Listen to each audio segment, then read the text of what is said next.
नमस्कार मित्रों। आज इस वीडियो के अंतर्गत हम लोग उत्तर प्रदेश के प्रीवियस ईयर पेपर को हल करेंगे। ये पेपर जो आज का हमने लिया हुआ है ये आपका 18 जून 2018 का पेपर है। मॉर्निंग शिफ्ट का पेपर है ये आपका। इस पेपर के अंतर्गत हम लोग हिंदी और सामान्य अध्ययन के प्रश्न को पहले ही हल किया है। आज हम लोग हल करेंगे इसमें न्यूमेरिकल किस प्रकार के आपके आए हुए हैं, मेंटल एबिलिटी के प्रश्न यहाँ पर आप लोग देखेंगे। तो वीडियो आपको अच्छा लगे तो लाइक करें, दोस्तों के साथ अवश्य शेयर कर दें, चैनल को सब्सक्राइब कर लें। तो आइए हम लोग शुरू करते हैं अपना पहला प्रश्न। पहला प्रश्न है यहाँ पर रीजनिंग के अंतर्गत जो भी प्रश्न आपका पहला आ रहा है उसको देखेंगे। कह रहा है 76 नंबर, दी गई श्रृंखला में प्रश्न चिन्ह के स्थान पर क्या लिखा जाएगा। तो यहाँ पर तो देखेंगे प्रश्न चिन्ह के स्थान पर क्या लिखा जाएगा। B219 फिर लिखा गया है, R18, T20 और H आपको लिखना है। तो एक चीज़ यहाँ पर देखिएगा आप, जो B2 लिख के 19 लिखा गया है, ये 19 जो लिख दिया गया है ये गलत है, ठीक है। तो 19 को यहाँ से नहीं देखेंगे, 19 को आप लोग काट देंगे। केवल B को कितना देखना है, 2 देखना है, R को 18 और T को 20। तो H तो देख रहे हैं यहाँ पर आपका है जो भी अंग्रेजी वर्णमाला के अक्षर दिए हुए हैं उनके नंबरों को ही यहाँ पर लिखा गया है। B 2 नंबर पे आता है, R 18 पे आता है, T 20 पे आता है, तो H कितने पे आता है, 8 पे आता है। तो C वाला यहाँ पर आपका आंसर सही हो जाएगा। अगला प्रश्न देखते हैं। अगला है 77 नंबर, क्रम दिया हुआ है A, B, C, D का 29वां अक्षर क्या होगा। तो इसमें कह रहा है कि इस प्रकार से अगर श्रृंखला को हम आगे लिखते जाएं तो 29वां अक्षर कौन सा होगा। तो यहाँ पर एक चीज़ पहले देखिए, ए जो है 1 नंबर पे आता है इसलिए 1 बार लिखा गया, B 2 नंबर पे आता है 2 बार लिखा गया, C आपका 3 नंबर पे आता है 3 बार लिखा गया, D आपका 4 नंबर पे आता है 4 बार लिखा गया। तो D के बाद आएगा आपका E। E कितनी बार लिखा जाएगा आपका, तो E लिखा जाएगा आपका, यहाँ पर देखेंगे हम लोग तो E 5 बार लिखा जाएगा क्योंकि ये 5 पे आता है। तो E को आप लोग 5 बार ऐसे लिख देंगे। उसके बाद आएगा आपका F को कितनी बार लिखा जाएगा, 6 बार लिखा जाएगा क्योंकि F का स्थान 6 होता है। फिर आपका आएगा G को 7 बार लिखेंगे। तो हमको सबको जोड़ लेना है। यहाँ पर देखिए A 1 पे आ गया, B 2 3 हो गया और 3 बार C है तो 3 3 6 हो गया और ये 4 10 हो गया, 10 हो गया। E को जोड़ेंगे 5 बार 15 हो जाएगा। F को जोड़ेंगे 6 बार तो हो जाएगा आपका 21। अब आएगा आपका G में 7 जोड़ेंगे हो जाएगा 28। फिर आपका H आएगा, वो 8 बार लिखा जाएगा। तो H जैसे ही ये G खत्म हुआ उसके बाद H प्रारंभ होगा तो हो जाएगा 29वां अक्षर ही हमको चाहिए। तो आंसर आपका क्या आ जाएगा, H। C वाला यहाँ पर सही हो जाएगा क्योंकि G तक 28 हुआ है, उसके आगे क्या होगा आपका H होगा, ठीक है। तो इस प्रकार से इसे देखेंगे। अगला प्रश्न देखते हैं। निम्नलिखित श्रृंखला में ऐसे कितने टी हैं जिसके तुरंत बाद आई ई है। तो ऐसे कितने टी इसमें हमें ढूंढना है कि जिसके तुरंत बाद आई ई आपका है। तो ये टी एक मिला हमको, यहाँ पर देखिए आई ई आपको दिख रहा है, ठीक है। दूसरा टी तो मिल रहा है लेकिन इसके बाद यम है। फिर टी मिल रहा है ई आई है तो ये भी नहीं होगा। फिर टी आपका मिल रहा है, यहाँ भी नहीं है। टी आपका मिल रहा है, यहाँ भी ई है। फिर टी यहाँ पर मिला, आई ई का एक टी यहाँ पर हमें फिर मिल गया, ठीक है। फिर 2 बार टी मिला लेकिन यहाँ पर पहला वाला नहीं है लेकिन दूसरा जो है ये आई ई के अंतर्गत आ रहा है तो ये हो जाएगा। फिर टी मिला है आपको, आई ई यहाँ पर मिल गया तो ये हो जाएगा आपका, ठीक है। आगे देखेंगे टी मिल रहा है लेकिन ई मिल रहा है, नहीं होगा। टी मिल रहा है, ई मिल रहा है, नहीं होगा। फिर ई ही हर जगह मिल रहा है। एक बार यहाँ ई मिल रहा है, फिर टी आई ई, एक बार लास्ट में भी हमें क्या हुआ, मिल गया। सबको गिन लेंगे कितना हुआ, 1 2, ये आपका 3 हो गया, ये 4 और लास्ट वाला आपका 5। तो यहाँ पर डी वाला आंसर 5 यहाँ पर आपका सही हो जाएगा। एक बार अच्छे से आप लोग भी इस श्रृंखला को देख लेंगे, ठीक है। आगे चलते हैं। यहाँ पर डी वाला आपका सही हो गया।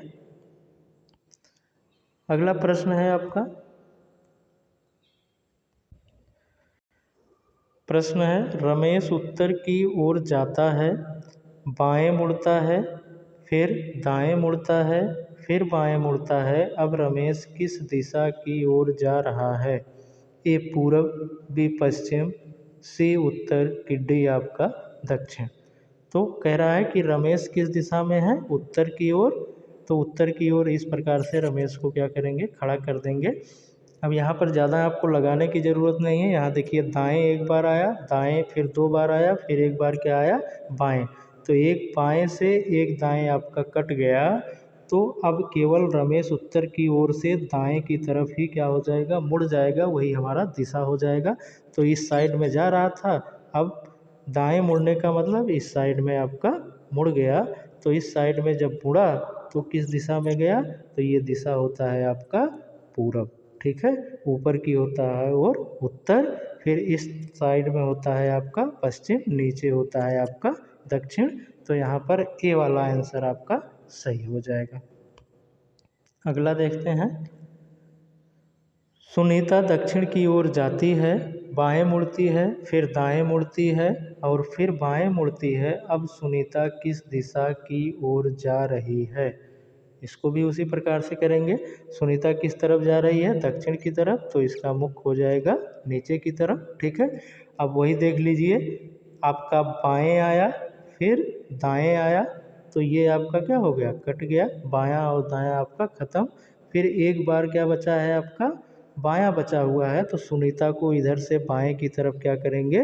मोड़ देंगे। तो इस साइड से बाएं की तरफ अगर नीचे की तरफ जाएंगे तो बायां आपका इस तरफ आएगा, और जब बाएं की तरफ आप मोड़ेंगे इसको तो ये भी किस दिशा में जा रही है? पूरब दिशा में ये भी जा रही है। तो ए वाला आंसर यहाँ पर आपका सही हो जाएगा। तो आंसर क्या आ जाएगा? पूरब दिशा। ठीक है, अगला देखेंगे। अगला प्रश्न है आपका, दिए गए प्रश्न को पढ़ें और यह निर्णय करें कि अनुसरण करने वाले कौन से तर्क प्रभावशाली हैं। इस प्रकार के प्रश्न आपके बहुत पूछे जा रहे हैं। सभी एग्ज़ामों का ये प्रश्न आपका ट्रेंड बन चुका है कि जितने भी एग्ज़ाम यूपी ट्रिपल एससी करवा रहा है या आपके इस प्रकार से कोई भी डिफेंस एग्ज़ाम हो रहे हैं, वहाँ पर इस प्रकार के प्रश्न आपके पूछे जा रहे हैं, तर्क और आपके कथन वाले। ठीक है, देखेंगे, भारत के किसी समृद्ध परिवार से न आने वाले किसी बच्चे को क्या अपने जुनून का अनुसरण करने देना चाहिए? मतलब परिवार अगर समृद्धशाली नहीं है तो उस बच्चे में जो भी जुनून है कुछ बनने का, उसे उसे अनुसरण कर देना चाहिए कि नहीं चाहिए? कह रहा है हाँ, इन दिनों यदि किसी बच्चे को अपनी अभिरुचि का अनुसरण करने दिया जाए तो वह इसमें श्रेष्ठ हो सकता है, यहाँ तक कि आर्थिक तौर पर भी। श्रेष्ठ होने का मतलब यही है कि उसमें वो सफलता प्राप्त कर सकता है। यहाँ कह रहा है नहीं, नहीं वाला तर्क क्या कह रहा है? आज भी हमारे देश में मजबूत सामाजिक सुरक्षा प्रणाली नहीं है। किसी को अपरंपरागत क्षेत्रों में स्थापित करना समय की बर्बादी है तथा आर्थिक रूप से। तो समय आदि की बर्बादी कह रहा है, ये सीधा गलत हो जाएगा। केवल आपका कौन सा तर्क सही होगा? पहला वाला तर्क प्रभावशाली होगा यहाँ पर। ठीक है, तो ये वाला यहाँ पर आपका क्या हो जाएगा? सही हो जाएगा। अगला देखते हैं, ये भी प्रश्न उसी प्रकार का है आपका, दिए गए तर्क से निर्णय ही हमें लेना है। तो इसमें कह रहा है क्या माता पिता को अपनी बेटियों को शिक्षित करने में उतना खर्च करना चाहिए जितना वह अपने बेटे को शिक्षित करने में खर्च करते हैं? तो बेटे के ऊपर जितना पैसा खर्च किया जाता है उतना बेटियों के ऊपर भी करना चाहिए। तो कौन सा तर्क इसमें सही है? कह रहा नहीं, सभी आंकड़े इस तथ्य को दर्शाते हैं कि लड़के लड़कियों से कहीं अधिक बुद्धिमान है। एकदम ये गलत तर्क है आपका। नहीं, हालांकि लड़कियां बुद्धिमान हो सकती हैं लेकिन माता पिता को उनके विवाह आदि की चिंता, ये आप भी गलत कर देंगे। तो इसमें कोई भी तर्क आपका नहीं मिल रहा है, ना तो एक और ना तो दो। तो सी वाला यहाँ पर आपका सही हो जाएगा। इस प्रकार से तर्कों को देख करके प्रश्नों को हल करेंगे। आगे है, दिए गए प्रश्नों को पढ़ें और यह निर्णय लें कि कौन सा तर्क यहाँ पर अनुसरण करता है या प्रभावशाली है। क्या किसी टीम में मैच के दौरान एक से अधिक कप्तान होने चाहिए? ठीक है, तो कह रहा है कि जो आपका यहाँ पर प्रश्न में लिखा हो उसी के अनुसार हमें सोचना है, कुछ आगे पीछे नहीं सोचना है। दिया गया है नहीं, किसी को मौके पर निर्णय लेने होते हैं और वहाँ इतना समय नहीं होता है कि मैदान पर कप्तानों के बीच परस्पर विरोधी विचार होने पर उन्हें सुलझाया जाए। यदि ऐसा परिदृश्य उपस्थित हो जाए तो कह रहा है कि विरोधाभास उत्पन्न हो सकता है एक दूसरे में। ठीक है, तो ये निर्णय हमको क्या लग रहा है, सही लग रहा है। दूसरा लिखिए, देखिए, हाँ, निर्णय लेने से पहले किसी निर्णय तक पहुंचने के लिए अधिक मस्तिष्क का होना हमेशा बेहतर होता है। तो हमेशा बेहतर होता है, ये बात ठीक है, लेकिन वहाँ पर निर्णय आपको जल्दी लेना है तो एक से अधिक कप्तान होंगे तो यहाँ पर समस्या आपका होगा। तो इसलिए आपका ए वाला केवल प्रभावशाली तर्क, आपका ए वाला क्या हो जाएगा, यहाँ पर सही हो जाएगा। ठीक है, तो ए वाला यहाँ पर आपका सही होगा। ठीक है, तर्क केवल एक प्रभावशाली है। अगला देखेंगे, प्रश्न नंबर आपका 84। नीचे दी गई श्रृंखला में से कौन सी वर्ग संख्या नहीं है? यहाँ कह रहा है कौन सी श्रृंखला आपकी वर्ग संख्या नहीं है, किसका वर्गमूल नहीं निकल सकता है, ये बताना है। ए दिया है 1225, बी आपका 20-25, सी 25-25, सी आपका डी है 42-25। तो इसमें देखिए, इसको हल करने के लिए सीधा सा आप यहाँ पहले वाला जो 2 अंक हैं उन्हीं अंकों को आप लोग देख लेंगे। ठीक है, इसको देखेंगे हम लोग, कैसे देखेंगे, अब इन 12 को लेंगे तो देखेंगे कि इसमें कैसा गुणनखंड किया जाए कि वो दोनों संख्याएं एक दूसरे के आगे पीछे हों। जैसे हम लोग 12 का गुणनखंड करेंगे तो 4 और 3। ठीक है, तो 3, फिर उसके बाद 4 आया तो 4 तिहाई 12, इसलिए ये क्या होगा, एक आपका वर्ग संख्या होगा। ये 5, जिस वर्ग संख्या में 5 आएगा उसमें ये आपका फैक्टर काम करेगा। ठीक है, 20 की बात करेंगे तो यहाँ पर देखेंगे 4 और 5 आ जाएगा, इसका गुणनखंड करेंगे। 25 की बात करेंगे तो यहाँ पर 5 और 5 ही आएगा। ठीक है, तो 25 की बात करते हैं तो 5 और 5 आएगा। अगर 42 की बात करेंगे तो 6 और 7 आएगा। तो सब में मिल जा रहा है, 6-7 मिल रहा है, 3-4 मिल रहा है, 4-5 मिल रहा है, लेकिन ये सी वाले में क्या हो रहा है, आपका कितना मिल रहा है सी वाले में, तो सी वाले में 5 × 5 मिल रहा है, इसलिए ये वाला आंसर आपका सही होगा कि ये किसी का वर्गमूल नहीं होगा। ठीक है, आगे देखेंगे,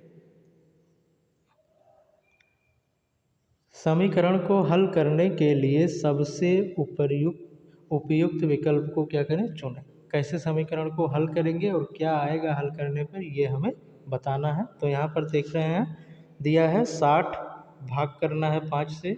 तो यहाँ पर देखिए, पहले ये वाला हम लोग पोर्शन क्या करेंगे, हल करेंगे।